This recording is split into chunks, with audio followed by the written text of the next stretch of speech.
Shahzad Dogar दौराने interview ने गालियां निकालते हुए इनके ऑफिस से बाहर जाते हैं। बट साहब आपने ऐसा कौन सा उन्हें तल्ख सवाल कर लिया? मैं कहा आप ऐसे गाड़ी पे उंगली फेरते हैं तो डोगर साहब ने गड्डी फाड़ ली, डोगर साहब ने गड्डी फाड़ ली। मेरे कैमरामैन को कहता कैमरा बंद कर दो। तेरी भैन दी तुसी मैनू इंज बुला लिया, अपने बकायदा एम्प्लॉय को कह रहे हैं तेरी माँ दी तू मैनू उत्थे लेके आ गया। ये समझते थे शायद ये बंदे मेरी टीआरपी करेंगे। वो डोगर साहब आ गए, वो डोगर साहब से प्रियंका चोपड़ा थी। हम नौसरबाजी नहीं करते, ये उंगल फेर के नहीं कहते हो गड्डी ओके वे। माँ बहन की गालियां देके गए, ना मेरी माँ है ना मेरा बाप है, आपने मेरी मरी हुई माँ को गालियां दी हैं। रोज़े क़यामत शहजाद डोगर साहब आप इस चीज़ के जवाब दिए होंगे। मैंने इवन इनको ये भी कहा कि शहजाद साहब मैं इंटरव्यू अपलोड नहीं करूंगा, इन्होंने फिर भी माँ बहन की गालियां निकाली। कुछ लोग ये तनकीद कर रहे हैं कि आपने अपने कमरे का कैमरे की वीडियोस क्यों लगाई। अच्छा अब मैं वो ना चलाता अगर ये गालियां ना निकालते। बिस्मिल्लाहिर्रहमानिर्रहीम, अस्सलाम वालेकुम नाज़रीन, मैं हूं आपका मेज़बान सुबह सादिक और आप देख रहे हैं न्यू डिजिटल। नाज़रीन मेरे साथ इस वक्त मौजूद हैं इर्तिज़ा इकबाल भट्ट, जो बड़ा खूबसूरत काम करते हैं सोशल मीडिया पे और सोशल एक्टिविस्ट हैं और इनकी बहुत सारी ऐसी वीडियोज़ हैं जो बड़ी वायरल हैं। इर्तिज़ा इकबाल भट्ट साहब की एक वीडियो पिछले 24 घंटों में वायरल हो रही है जिसमें देखा जाता है कि शहजाद डोगर इनके साथ मिसबिहेव करके दौराने इंटरव्यू ने गालियाँ निकालते हुए इनके ऑफिस से बाहर जाते हैं। जानते हैं भट्ट साहब से कि भट्ट साहब आपने ऐसा कौन सा उन्हें तल्ख सवाल कर लिया कि जो डोगर साहब हैं वो उसको बिल्कुल हजम ना कर पाए और वो अपने आपे से बाहर हो गए। अस्सलाम वालेकुम। वालेकुम सलाम, thank you so much Sadiq, आपने आए यहाँ पे मेरा मौक़िफ़ लेने के लिए। देखो सुबह सादिक साहब आप खुद जर्नलिस्ट हैं, आप वर्किंग जर्नलिस्ट हैं और बीइंग अ जर्नलिस्ट यूट्यूबर या इन्फ्लुएंसर आपका काम यही होता है कि आप बेहतर से बेहतर सवाल पूछें। ठीक है, किसी पीटे सवाल कोई अनकड़ी पूछता जो किसी ने एक ने पूछ लिए हों और आप भी जाकर दोबारा वही सवाल दोबारा पूछें। आप शहजाद डोगर साहब की पिछले एक हफ्ते से कंट्रोवर्सी चल रही है कि इनके मुखालिफिनों ने इनके साथ करोड़ों का फ्रॉड किया। ठीक है, हमने जब उस पार्टी का मौक़िफ़ लिया जाकर तो उन्होंने बड़े इंकशाफात किए। उन्होंने कहा शहजाद डोगर साहब जो है बड़े ज़ालिम और शफ़ाक किस्म के इंसान हैं। इन्होंने बाकायदा तौर पर टॉर्चर रूम बनाया हुआ है और यहाँ पे जो भी शख्स इनसे बदतमीज़ी करता है उसका तिया पांजा किया जाता है।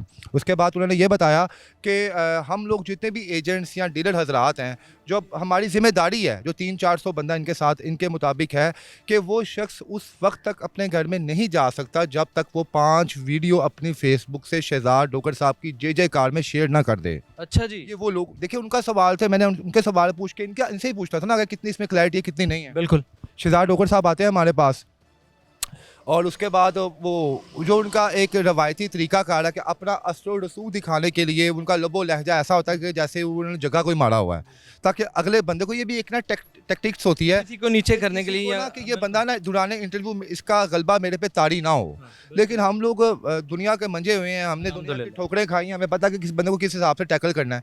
शहजाद डोगर साहब बैठते हैं, ये मैं बैठा हूँ, शहजाद डोगर साहब बैठे हुए हैं। मैंने पहला सवाल ये पूछा, डोगर साहब आप तो ये कहते हैं कि आपके साथ काम करने वाले आपके सारे पार्टनर हैं, आपने भी सुना? बिल्कुल बिल्कुल ऐसे कहते हैं। तो मैंने कहा जी पार्टनर हैं तो पार्टनर पे आपने कहा हम मुनाफा भी शेयर करते हैं। मैं कहा ये कैसा मुनाफा है कि 21,000 रुपये आपकी जेब में जाता है गाड़ी पे और 9,000 रुपया 6 लोग खाते हैं। मैं कहा ये कहाँ के इंसाफ कर रहे हैं आप?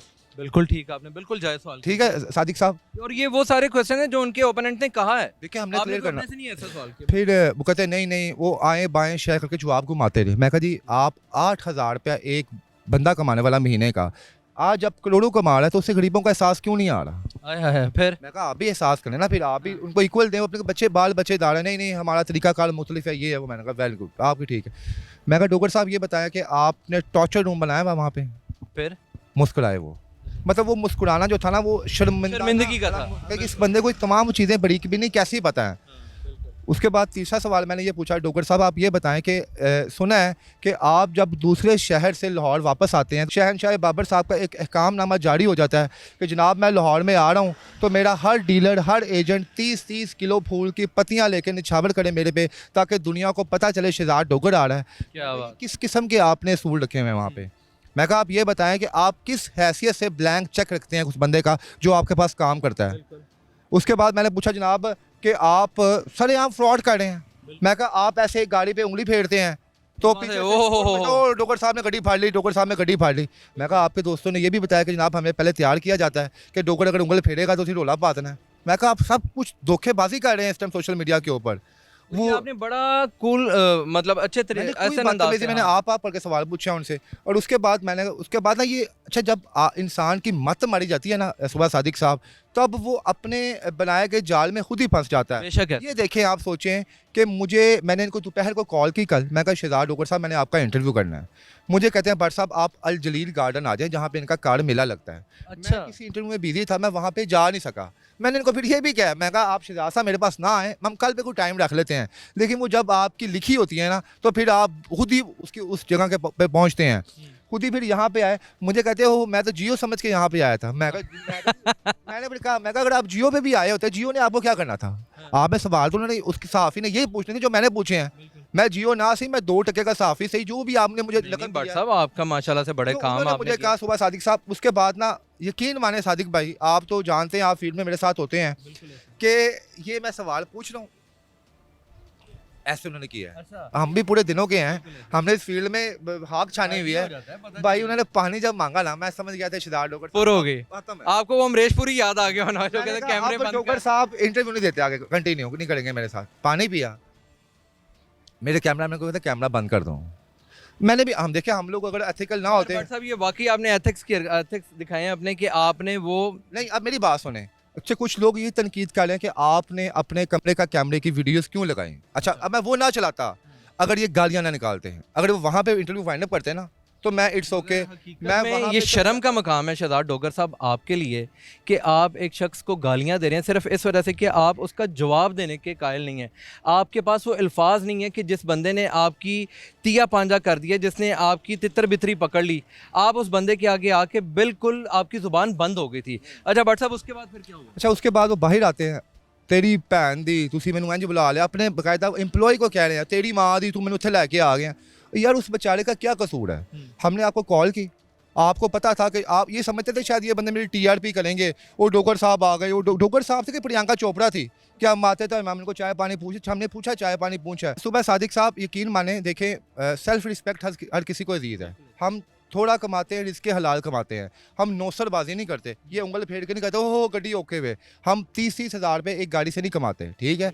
और मैंने बजाते खुद जो है कोई इनके साथ कोई ऐसी वो डिसरिस्पेक्ट वाले सवाल नहीं पूछे। अब आप देखिए इनका प्रोपेगेंडा क्रिएट शुरू हो जाएगा, मेरी वीडियो के नीचे, आपकी वीडियो के नीचे कमेंट्स का सिलसिला शुरू हो जाएगा कि यार ये नौसरबाज हैं, ये टोपी ड्रामे वाले एंकर हैं। देखिए आपको अल्लाह पाक ने आपकी लिखी हुई थी तो आपके साथ सब कुछ हो गया, ना होता तो ऐसे ना होता। दुख मुझे इस चीज़ का है कि वो शख्स जो हमें सोशल मीडिया पे बड़ा भाषण देता हुआ नजर आता है, ठीक है।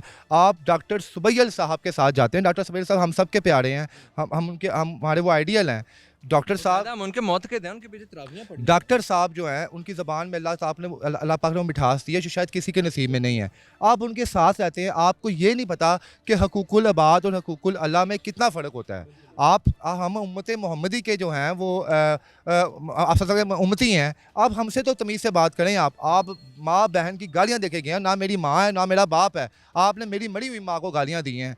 तो आप रोज़े क़यामत शहजाद डोगर साहब आप इस चीज़ के जवाब दिए होंगे। और ज़ाती तौर पर मेरी आपसे कोई लड़ाई नहीं है, मैंने अपना काम किया है और मैंने अपलोड कर दिया है। बाकी आप जाने और आपका लहजा जाने और आपकी तरबियत जाने। आपकी तरबियत थी आपने मुझे गालियाँ निकाली, और मेरी तरबियत थी कि मैं हर दम देकर आपसे प्यार से बात करता रहा। और मैंने इवन इनको ये भी कहा कि शहजाद साहब मैं इंटरव्यू अपलोड नहीं करूँगा, इन्होंने फिर भी माँ बहन की गालियाँ निकाली।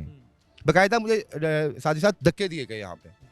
बिल्कुल जी शहजाद डोगर साहब, मैं कहूँगा कि शर्म आनी चाहिए आपको, ख़ास तौर पे कम से कम आप अपनी दाढ़ी देखें यार, आप अपने आप को देखें, अपनी बातों को देखें, नहीं तो कम से कम आप उन लोगों को देखें जिनकी आप बैठक में बैठते हैं, डॉक्टर सुबैल इकराम की, कि जो आपको अच्छे अच्छे तौर तरीके बताते हैं, जिन्होंने आपको सुन्नत रसूल रखने की जो है तलकीन की, और उसके बावजूद आप जो हैं अपनी हरकतों से बाज नहीं है। आपकी बिल्कुल ये जो बात है इसके ऊपर साफ नज़र आता है कि भुखे दी धीर अजीत खे उड़ान लगी। डोगर साहब आपके पास थोड़े पैसे के आए हैं, आप अपने आप भूल गए हैं, आप अपनी औकात भूल गए हैं। दूसरे लफ्ज़ों में बात जो क्लियर कट है, आपका बिल्कुल नहीं था ये कहना बनता कि आप एक शख्स जिसकी माँ इस दुनिया में नहीं है, जिसका वालिद इस दुनिया पे नहीं है, आप उसे माँ बहन की गालियाँ किस हैसियत से निकाल सकते हैं? आपको शर्म आनी चाहिए। और मैं ख़ास तौर पे कहूँगा सुबैल इकराम साहब से, जो तरबियत इनके वालिदैन नहीं इनकी कर सके, खुदारा हाफिज़ साहब आप इनकी तरबियत करें। इसके साथ ही अपने मेज़बान को इजाज़त दीजिए। अल्लाह हाफ़िज़।